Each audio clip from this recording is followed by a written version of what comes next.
I personally, I have a passion for helping people share their stories, share their legacies, pass down their knowledge.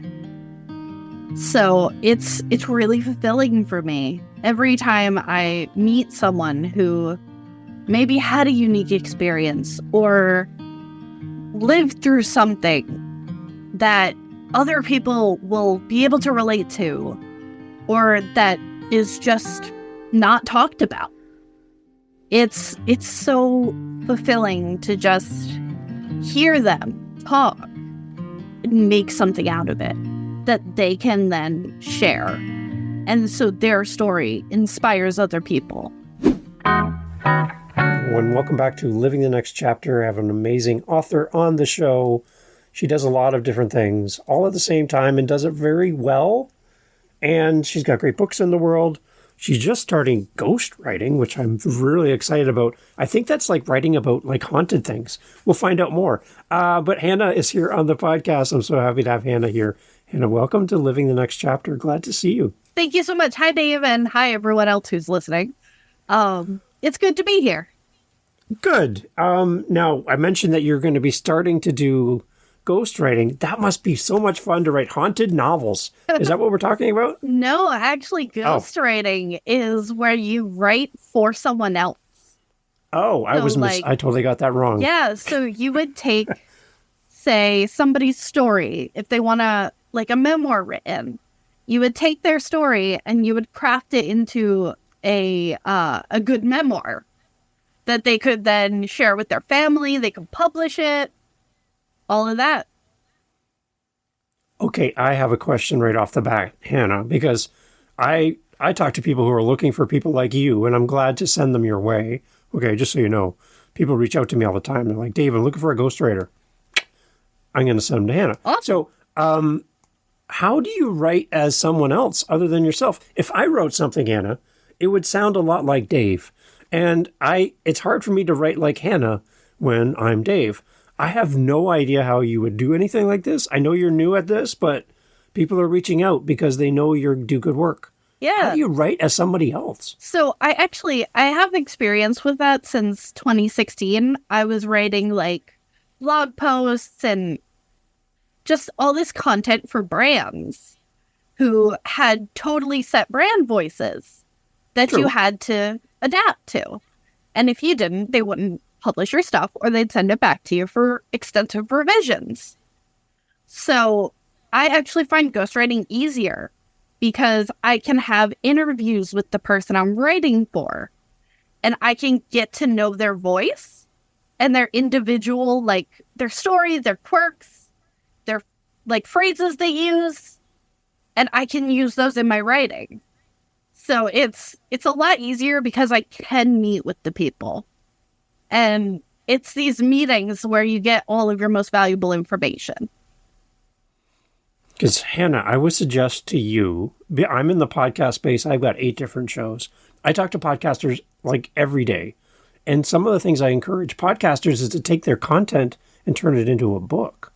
So to work with somebody like you as a podcaster, you can actually go and actually listen to their voice on a podcast and go, oh, Dave is a little snarky. Okay, so I'm going to write like Dave and be a little snarky. Or this person's really quiet and timid and very thoughtful. So I'm going to think and write that way. Yeah. Right? So you can actually have the advantage. Maybe working with a podcaster, writing a book might be a great connection. That'd be fun. I've always loved this because it's a matter of getting into that person's head and kind of seeing through their eyes. So, Right. like, if they have this topic they're super passionate about, you then, in talking and listening to them, you become super passionate about it. And it's always something different. Like, everybody has their own unique story. Everybody has something they're passionate about. But not everybody has the words to make them appealing to other people. Right. And that's where I come in.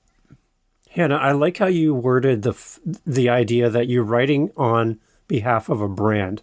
Like for me, my wife and I have been collecting Coca-Cola memorabilia for 30-some years. Okay, we're old. But we've been collecting stuff from all around the world. Coca-Cola has like a brand. Yes. that they portray, but they have multiple people creating content.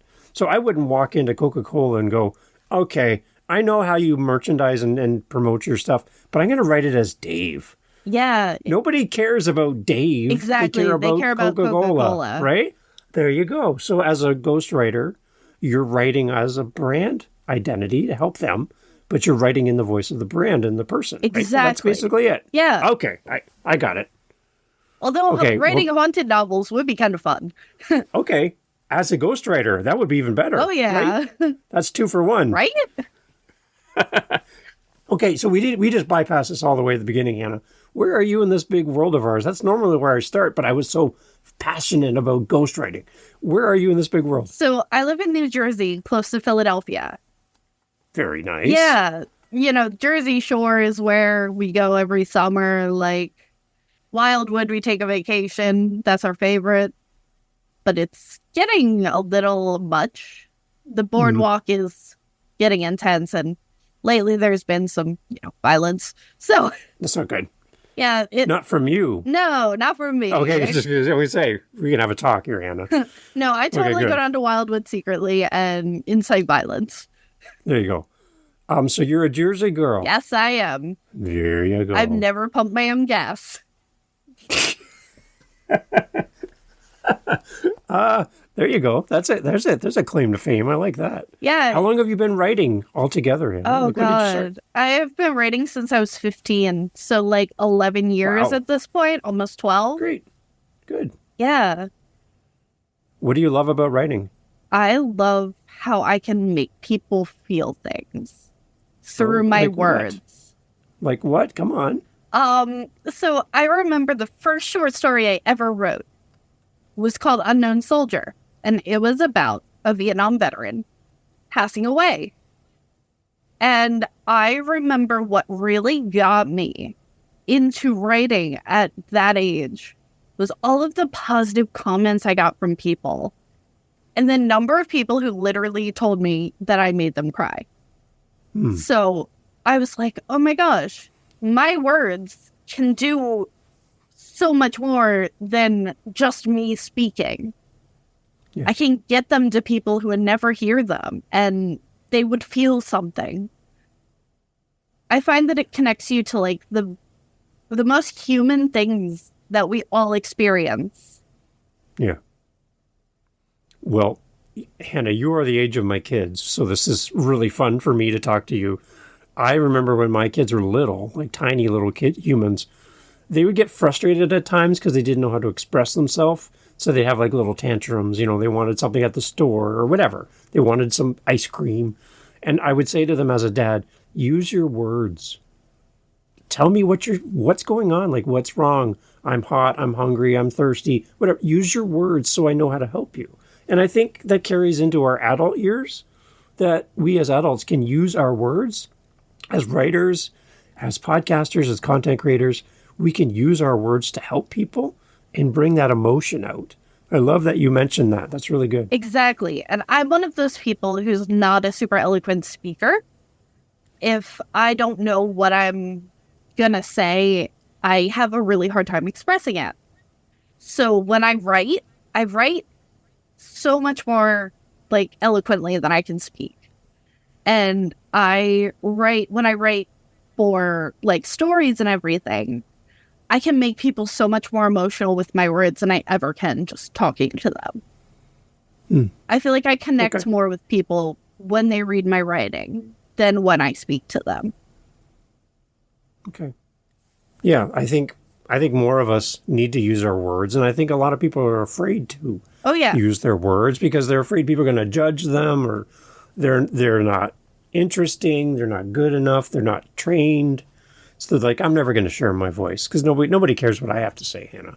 What do you say to people like that are struggling with this? So for people like that, I would suggest, one, if you want to write your own story, just sit down and free write, which is basically what I call word vomit. You just sit at your computer or with a notebook and pen, and you just write whatever comes to your mind for 15 to 30 minutes. And at the end of that, you'll see some things that you never thought would come out of your own head. And you can go from there. Like, honestly, as a ghostwriter, I love when people brain dump before they come to me. And that's something I do in my book coaching, too. I give my coaching students homework. And that homework usually includes brain dumping to get them ready for whatever they have to write that day. And I find it helps people really get to the bottom of what they want to say and how it comes across in their own words. Yeah. I've heard somebody say something along the lines of, when you're trying to write, ask yourself like 4 or 5 why questions. So pick a topic, something that's interesting to you. And, you know, for me in podcasting, I'll be like, somebody will say, I want to make a podcast for authors. And I'll say, why? Because I'm a reader. Why are you a reader? Yeah. Well, when I was little, my parents showed me that reading was important. Well, why is that important to you now? Like, I keep doing why and why. And you get deeper and deeper and deeper into the topic. Exactly. Than being up in this high level, you're getting really detailed. Exactly. Just keep asking yourself why until you run out of whys, right? That's such a good idea. Like, the why questions are what lead you into your own mind and heart.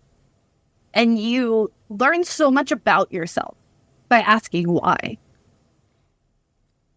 It's one of our favorite questions when we're little kids. Mm-hmm. You know, like, why is the sky blue? Why do I have to go to bed at 8 p.m.? Why do I have to eat broccoli? Right? Those are all why questions that when we grow up, we stop asking why questions. Yeah. We're like, how? Or like all these other questions, we forget the whys. Those whys are really important. Exactly.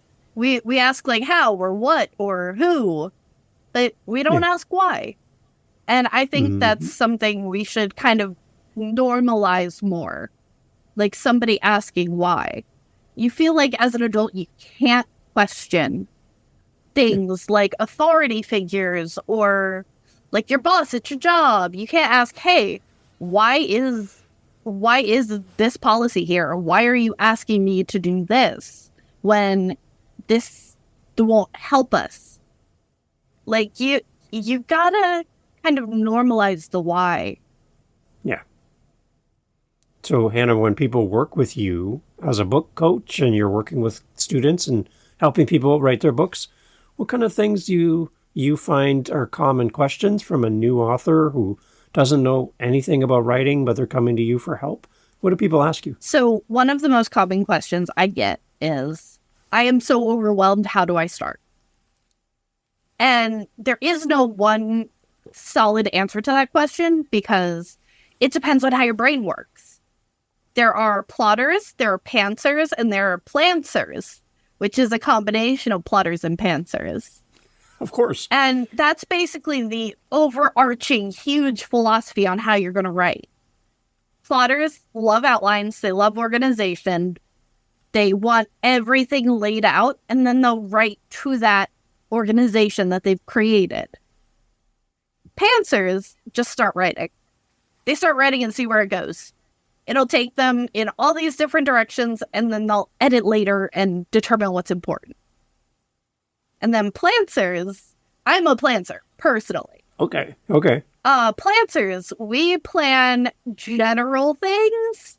Like, I want to talk about, say, chronic illness in your 20s.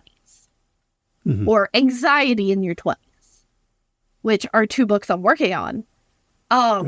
You do a general outline. Like, I want to talk about imposter syndrome as a chronically ill person. And then you don't go under it with a bunch of bullet points. You just leave that and that's your chapter. And then you just write to that topic. You don't go into detail. You don't have like, oh, this person says this right here. And you just kind of see where it takes you, but you have a guide. Okay. I'm setting you up with this next question because it's the name of my podcast.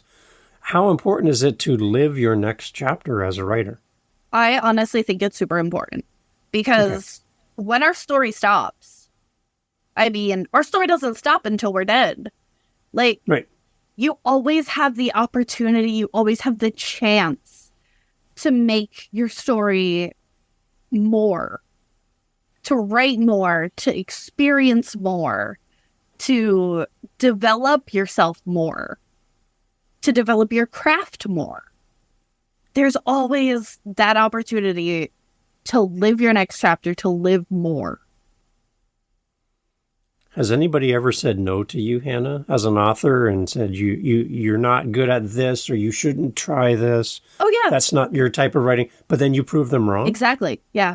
Okay. I was working with a client on a self-help book. And when I delivered my first draft, she was like, this is too academic.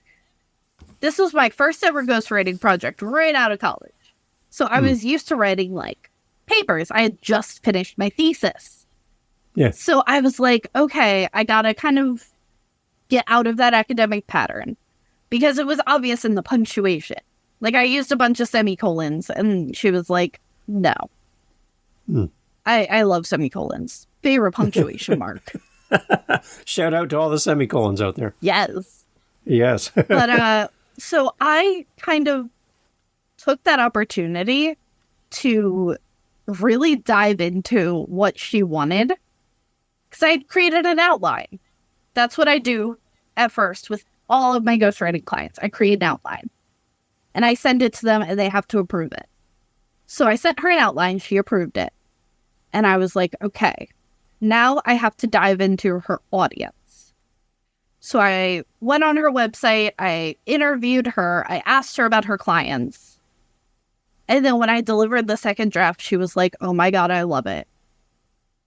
Because I really got in the mind of her ideal client and what they would need to read from her.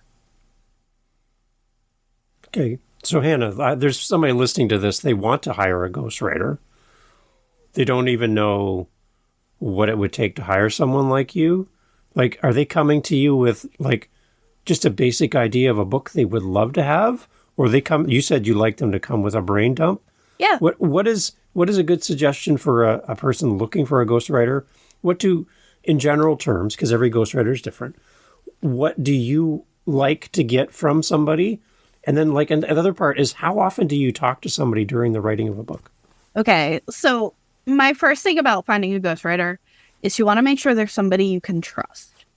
Okay. Because there are a lot of people who think, oh, ghostwriting is easy money. So they go in and they charge people exorbitant amounts of money because they think, oh, I can just use AI to generate a book. That is... Oh, the AI thing. Yes, I hear you. Yes, ghostwriters are flooding the market now because they're just using AI. And nobody's calling them out and catching it. So it just keeps happening. The cycle keeps perpetuating itself because they're scamming people, but they're getting paid for it. And usually the people who get the end product don't know. Like, they're none the wiser. But so that's the most important. Find a ghostwriter you can trust. Ideally, meet with them before you make any sort of agreement, before you sign any sort of contract. Right. Because that ensures that, 1, they're who they say they are. 2, they're a real human. And 3, ask, like, they can write. Because you should ask for a writing sample. Okay. That is another thing you do before you hire anyone. You ask for a writing sample, ideally in your genre, but it won't always be for somebody just starting out. But just see that they have that ability to put words together and tell a story. Okay. As far as what I like to get from my ghostwriting clients, I've worked with people who just have an idea. Okay. Like, they come to me and they say, I want to write a memoir. And I'm like, okay. And so we start talking. And I get their story and I start writing it.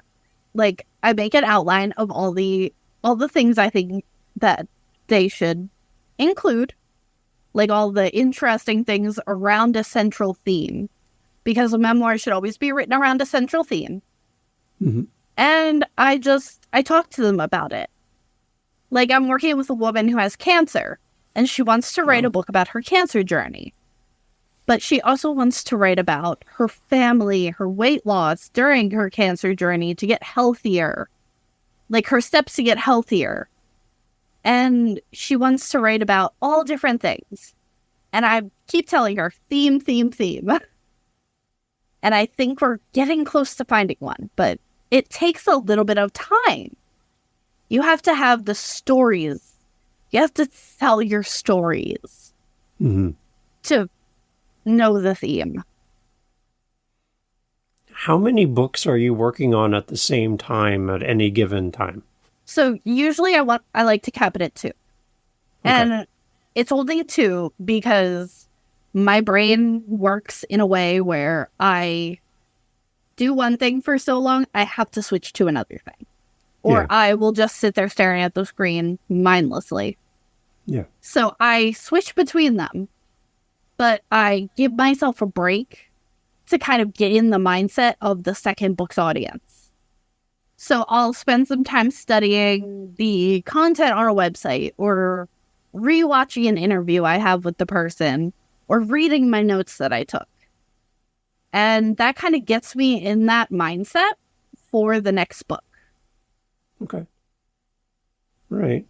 Because I think that would be the hardest thing to do is to write like someone else, though. Like how they talk, their cadence, some of the words they use that you don't normally use. Exactly. Like if I wrote a book for somebody from Texas and their every second word is y'all, I don't talk like that.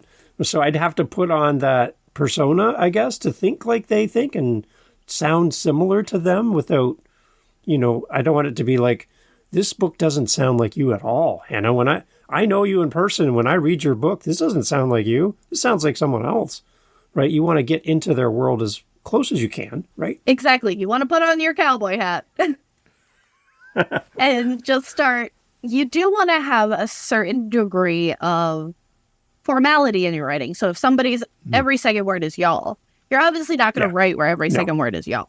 No. But you can include that flair in there to incorporate the author's voice. Maybe use y'all, but you have to use it properly, which is, for a Jersey girl like me, it's rough. But I study that kind of thing. If one of my clients is, Southern and they want to use the word y'all, I'm going to learn how to use it properly before I even attempt to write it. So ghostwriting actually takes a lot of research. Ghostwriting feels like acting. Like an actor goes into a movie, they're not that character, they're just acting. That Batman's not Batman. He's an actor playing Batman, and that person is playing a judge. They've never been to law school. They don't know any of this stuff. They're just reading what's been written for them, right? So you're kind of acting, I guess, in a sense, as a ghostwriter. Yeah, it's all very similar to acting. Well, you don't get credit. Yeah, exactly. Because ghostwriting, usually people want their name on the book. And you're kind of like the silent partner that just kind of sits there in the corner, like cheering them on, but not receiving any credit. Yeah. Unless they give you like an acknowledgement. And even then, those tend to be cryptic because they can't say, I didn't write this book. So. Okay. What about the length of time that it takes to write a book? Again, we're talking general. There's so many different things to consider here, and I know that in my question. But from the time somebody starts working with you to a book in their hand, can you give us a concept of how long that might take on average? So usually I would say the minimum amount of time it takes me is a month and a half. Oh, wow. Okay. Because I have to interview the person multiple times. I meet with them either in person or on Zoom. And I have to ask them a lot of questions. And then I record the sessions and I have to watch them and kind of develop this person's voice into what will be appropriate for their genre. So it's not even like just using the person's voice. It's using the person's voice in a way that will be appealing to the masses. What's the longest it's taken you to write a ghostwritten book? That it's probably been about 9 months. Wow. Sometimes it is a very drawn out process because one, I always get approval from the person before I finish a single chapter. And honestly, some people take forever to get back to you. Mm-hmm. And when they do, they're like, oh, you need to change everything. And you're like, okay. But you do it. And Yeah. you kind of gotta work with the person until they're happy with what you have. Because you want them to be happy with the product they're putting their name on.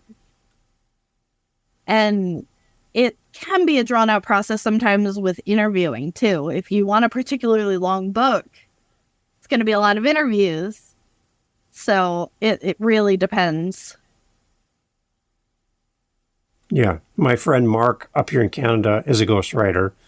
And I asked him this question, like, isn't it feel odd that someone else is getting all the praise when you did all the work? Like, I would be thinking, man, I would want to be so proud. I'd want to tell everybody, I wrote this book. You see it on the shelf at the local store or on a website. And you're like, I wish I could tell everybody that I did this. Like, that would be great to get credit for all the work I did behind the scenes to make this happen. And it was interesting because he said he gets more joy out of helping somebody share their story when they couldn't do it on their own. He gave me an example of a businessman who is really famous in his space and everybody looks to them as he's a thought leader. But he wrote at a very basic level and he couldn't take what he knows and put it into words, into a book.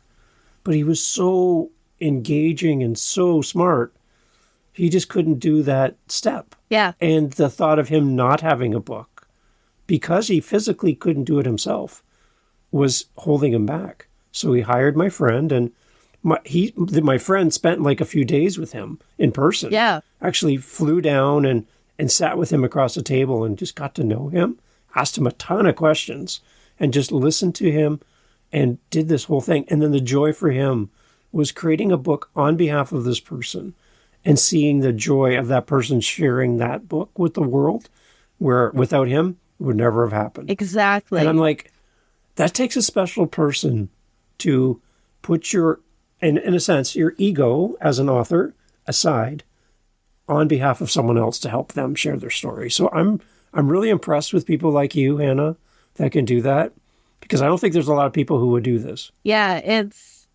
to find a genuine ghostwriter is actually pretty hard. I have a passion for helping people share their stories, share their legacies, pass down their knowledge. So it's really fulfilling for me. Every time I meet someone who maybe had a unique experience or lived through something that other people will be able to relate to, or that is just not talked about. It's so fulfilling to just hear them talk and make something out of it that they can then share. And so their story inspires other people. Yeah. Any comments coming back? We're not going to out the author or for the books that you've written for people, but any feedback after the fact when the book is in their hands and you're all done writing for someone as a ghostwriter, and what are they saying to you down the road, like as far as thank yous and what's happening for them? Any great little story you can share without naming the person? So somebody I wrote for I wrote like a history type thing, like a history book, because I was a history major in college. Oh, so I wrote a history book for them with like a special angle. It was like, I'm trying to think of how to describe it. It was like sexuality in ancient Greece. Wow. And okay. how the homoerotic art, how that inspired actual relationships. Really? Yes. Okay. So it was very interesting, and like they wanted to know, like, oh, this homoerotic art, how does it depict? Is it accurately depicting what happened. Mm-hmm. And so I was like, I had a blast writing it. And the author actually at the end sent me a signed copy for me to keep on my bookshelf. And it was a really good feeling. That's funny. Signed copy of the words you wrote. Yes. That's kind of cool. I like that's kind of a full circle moment, right? Exactly. When you just hold it in your hands, you're like, oh my God, this is real. So you're just as proud of someone else's book that you've written for them as you are of your own books. Exactly. Right? Good. You should be. Yeah. I always want to help somebody else get their words out there. Okay. So Hannah, we want to buy your book too, with your name on it, written by Hannah for the world under your name. What is the most recent thing that we can come and purchase and support you as an author? Tell us about your most recent book. So I actually have not published anything quite yet. Oh, it's coming? Yeah, I have books in the works. Good. One is a guide to chronic illnesses from like 18 to 25. That's my ideal audience because I'm turning 27 and I've been dealing with disability and chronic illness since I was 14. Wow. So I want to write books that I wish I had when I was in those spots. Okay. Another one is how to deal with anxiety in your late teens and early 20s.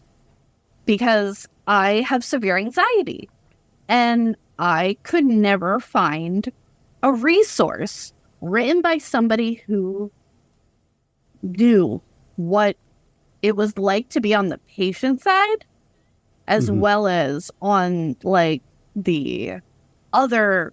A lot of them are written by doctors and psychologists, and they contain practical tips to manage and lots your of anxiety. Semicolons too, right? Many semicolons. So many semicolons. Yes.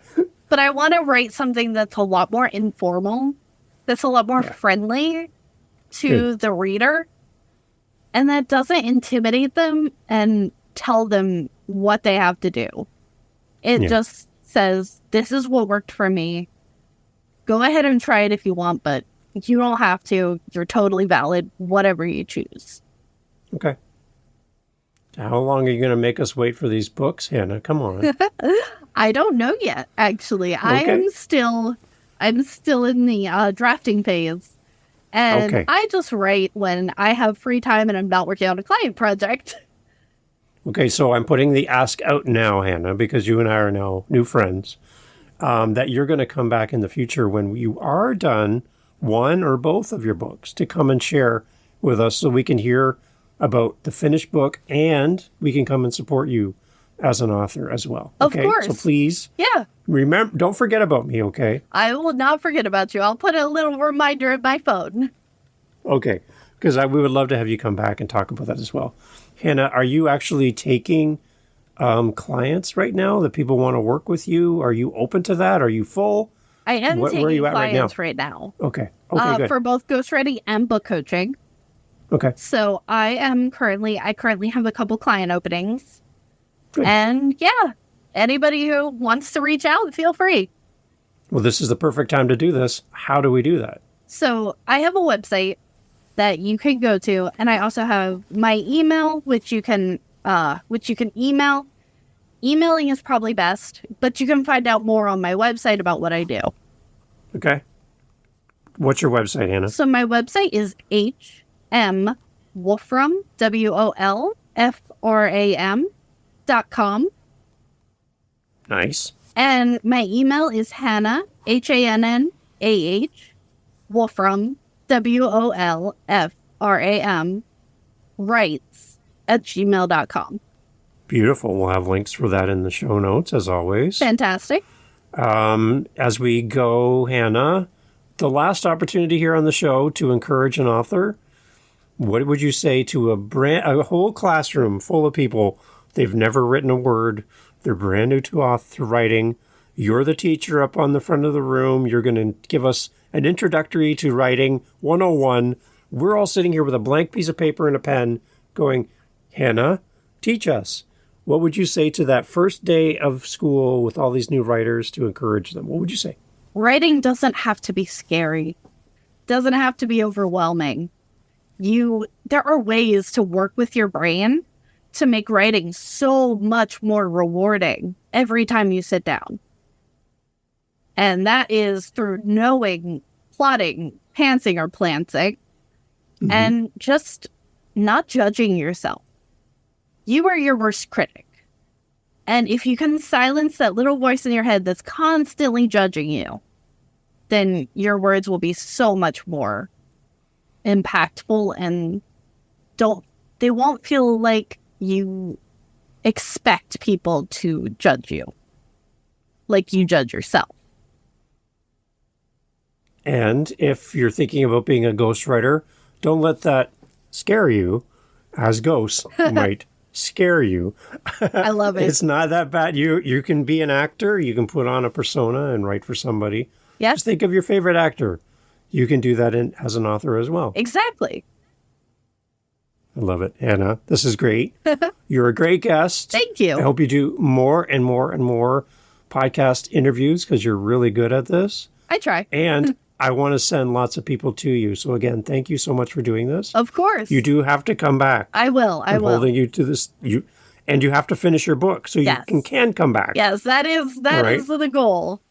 Okay. Well, I'm keeping you accountable, and I can't wait to have you back again in the future. All right. Sounds great, Dave. Thank you. Okay, everyone. All the information, as always, you know how we do this. It's all in the show notes. Reach out to Hannah. Get in her world. If you want to write a book, she can help you. If you need a book written, she can help you. Hannah's a great person. You're going to love her. And Hannah, again, thank you so much for being part of my show. Not a problem, Dave. Thank you for having me. Hey, thanks for being here for the Living the Next Chapter podcast. So glad to have you as part of our family of listeners.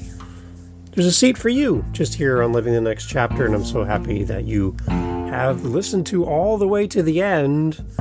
Wow, you are now my new bestie. I want to let you know that I host 7 other podcasts on top of Living the Next Chapter. Yep, 8 total. One of them is called the How To Podcast series. If you are thinking, you know what, Dave, this podcast thing seems like a lot of fun. Well, I'll give you a secret. It is. It's a great, amazing, fun time where you can get to meet great people, get your word out there, promote your book, promote what your coaching program, whatever you're doing. Podcasting is great. And if you want to learn how to do this, what you're hearing right now, head over to howtopodcast.ca and look up the How to Podcast series on YouTube, whatever app you're listening on. You'll find me there. And I'd love for you to come listen to how to do this. And if you're interested and have questions on how to podcast, reach out to me at howtopodcast.ca. Thank you for listening. Talk soon.